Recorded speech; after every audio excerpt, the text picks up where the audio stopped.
ఓ దారుక కుమార, నువ్వు సూత కులంలో పుట్టావు. సూత కర్మను బాగా నేర్చుకున్నావు.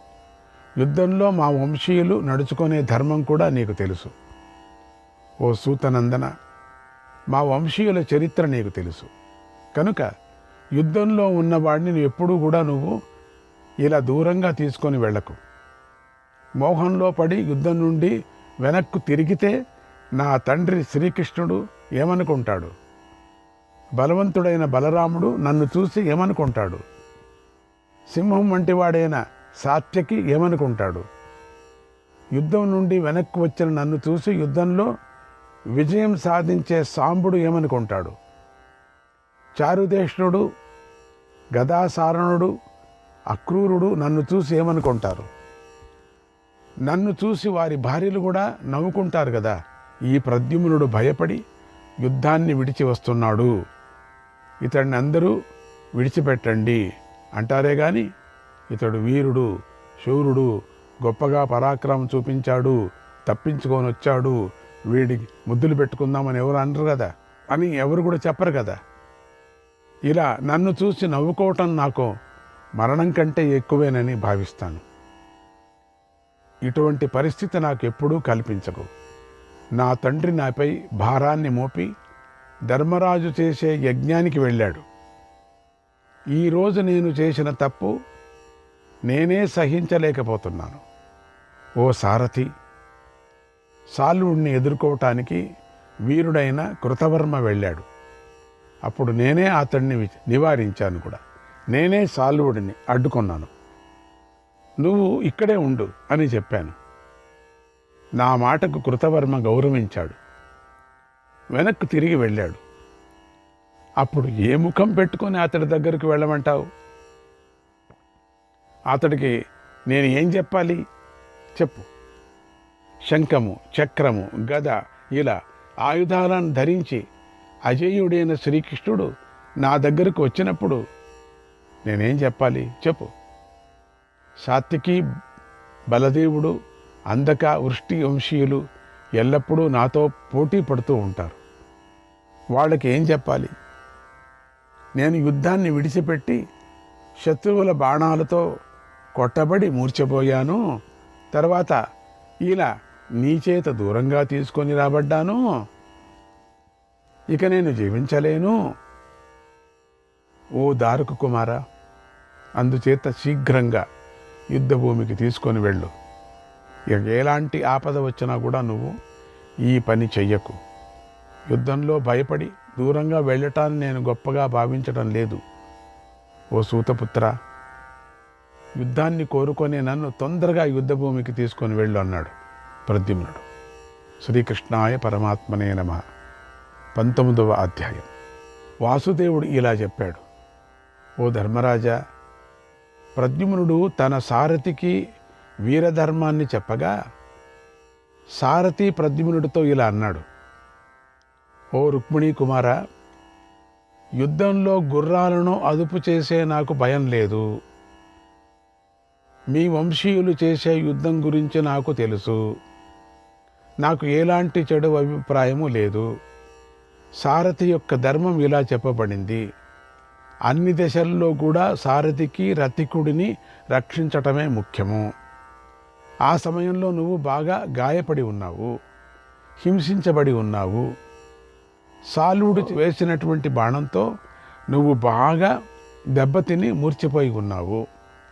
అందువల్ల నేను నిన్ను దూరంగా తీసుకొని వెళ్ళాను.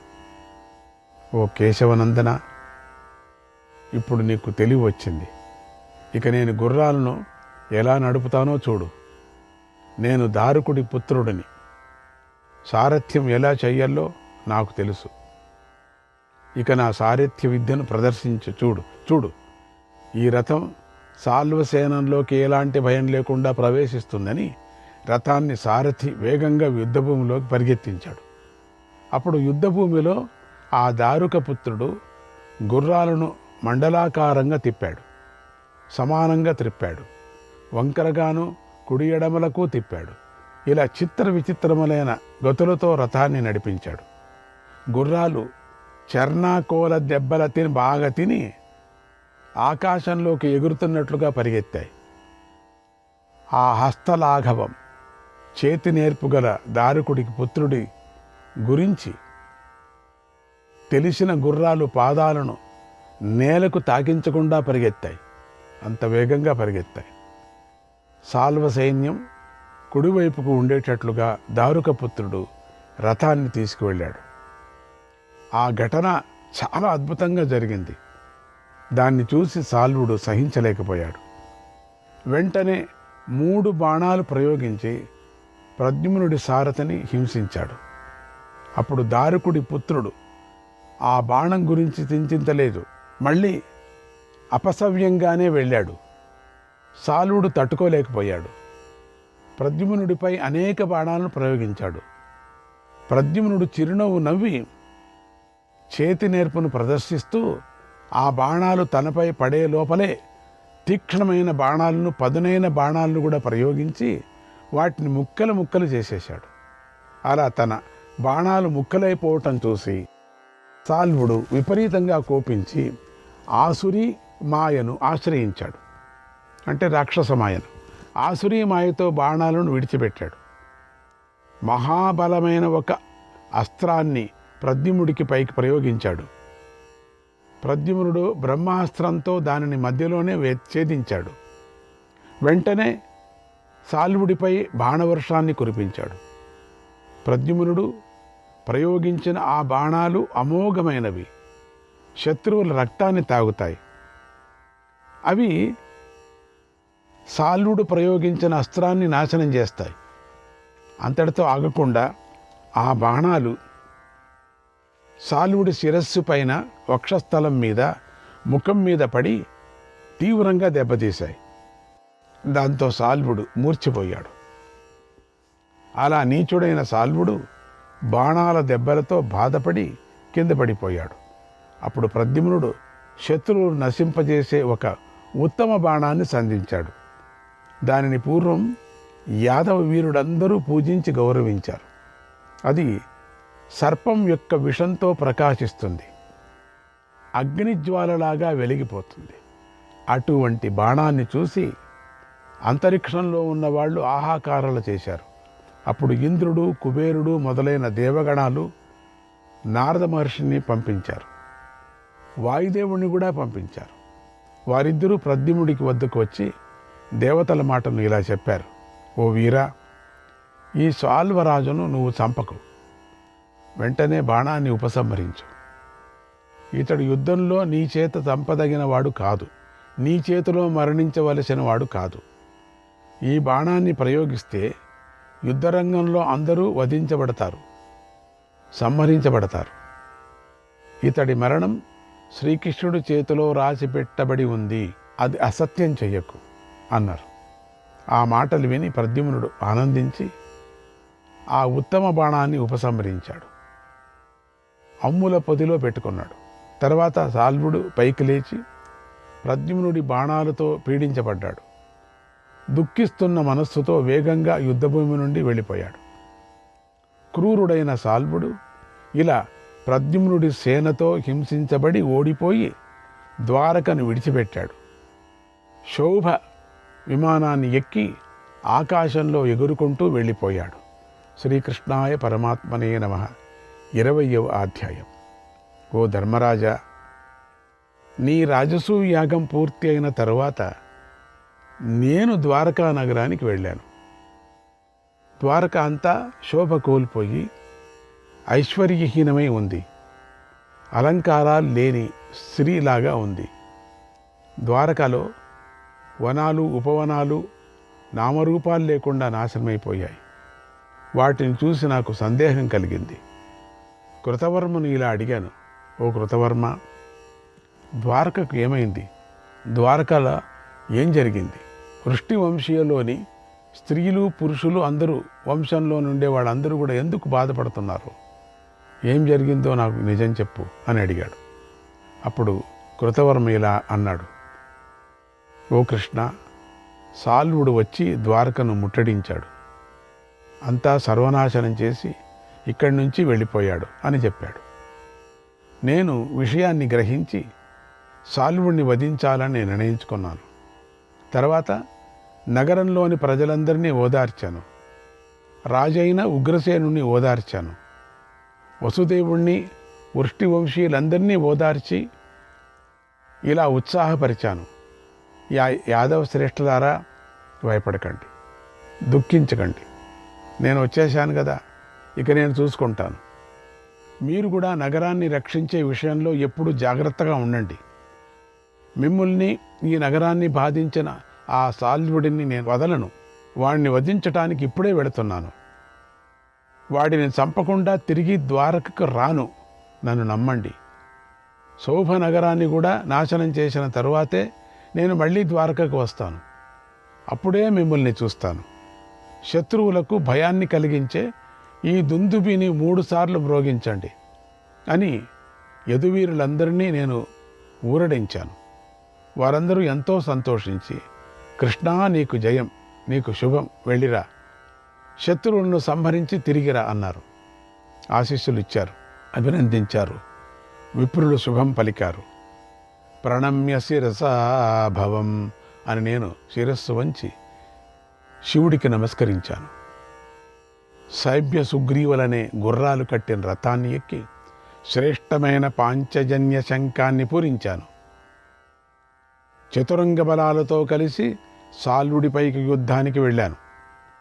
అనేక దేశాలను దాటాను, పర్వతాలను దాటాను, సరస్సులను, నదులను దాటాను. మార్తికావత నగరానికి చేరాను. అక్కడ సాల్వుడు లేడు. శోభ విమానంలో సాగర సమీపంలో వెళుతున్నాడని తెలుసుకున్నాను. వెంటనే అక్కడికి వెళ్ళాను.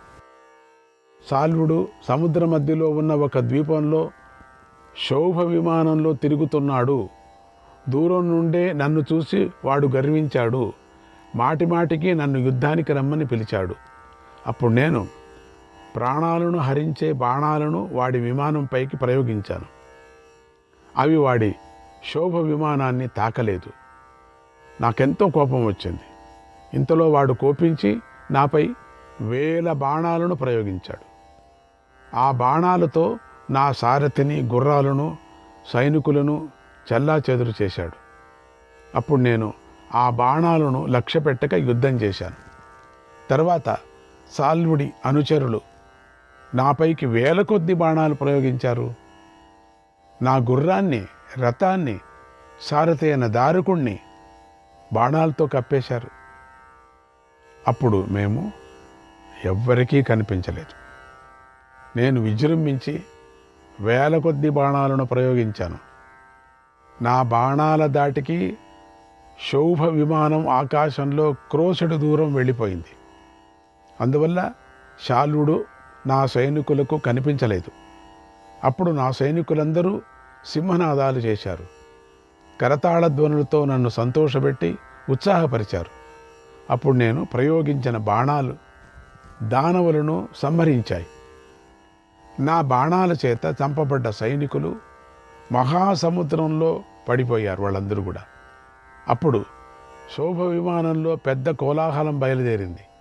నేను ప్రయోగిస్తున్న బాణాలకు చేతులు తెగిపోయిన దానవులు కబంధుడిలాగా కనిపించారు. భయంకరమైన శబ్దం చేస్తూ సముద్రంలో పడిపోసాగారు. అలా పడిన ఆ దానవులను సముద్రంలో నివసించే జలజంతువులు తింటున్నాయి. అది చూసి నేను పాంచజన్య శంఖాన్ని పూరించాను. అందుకు శాల్వుడు కోపించాడు. నాతో మహాయుద్ధం చేశాడు. నా పైకి నాతో మహాయుద్ధంలో మాయాయుద్ధం చేశాడు. నా పైకి గదలు, హలాలు విసిరేశాడు. వాడికి రాక్షసుడికి మాయాయుద్ధం కదా, ప్రాసాలు, శూలాలు విసిరేశాడు. శక్తి, పరశువులు అనేటువంటిది త్రిశూలం రూపంగా ఉంటుంది, విసిరేశాడు. ఖడ్గాలు, శక్తులు విసిరేశాడు. శక్తులు అంటే ముళ్ళుగా ఉంటుంది అది. వజ్రాలు, వృష్టి, కనప, బాణాలు, పట్టిశాలు, ఇవంతా ఇప్పుడే మనం పేరు వింటున్నాం, లేకపోతే ఎప్పుడు వినటానికి వీల్లేదు అనే ఆయుధాలు ప్రయోగించాడు. భుషుండి మొదలైన ఆయుధాలైతే నాపై నిరంతరంగా పడ్డాయి. వాడు ఆ భుషుండిని ప్రయోగించాడు. అప్పుడు నేను నా మాయను ప్రయోగించి సాల్వుడి మాయను నాశనం చేశాను. అంతవరకు నేను మాయ ప్రయోగించలేదు. వాడు ప్రయోగించిన తర్వాత నా మాయ ప్రయోగించాను. వాడు వెంటనే పర్వతాలను పట్టుకొని నాతో యుద్ధం చేశాడు. పర్వతాలంతా తీసేసుకున్నాడు ఒకటొకటిగా. మళ్ళీ మాయను ప్రయోగించాడు. అంత చీకటి మయం చేసేశాడు. అంతలోనే మళ్ళీ వెలుతురు వచ్చేలాగా చేశాడు. ఇలా మాయతో ఆట ఆడుకున్నాడు. ఒక్కసారిగా ఆకాశంలో మేఘాలు క్రొమ్ముకున్నాయి. మళ్ళీ ఆకాశం స్వచ్ఛంగా నిర్మలైపోయింది.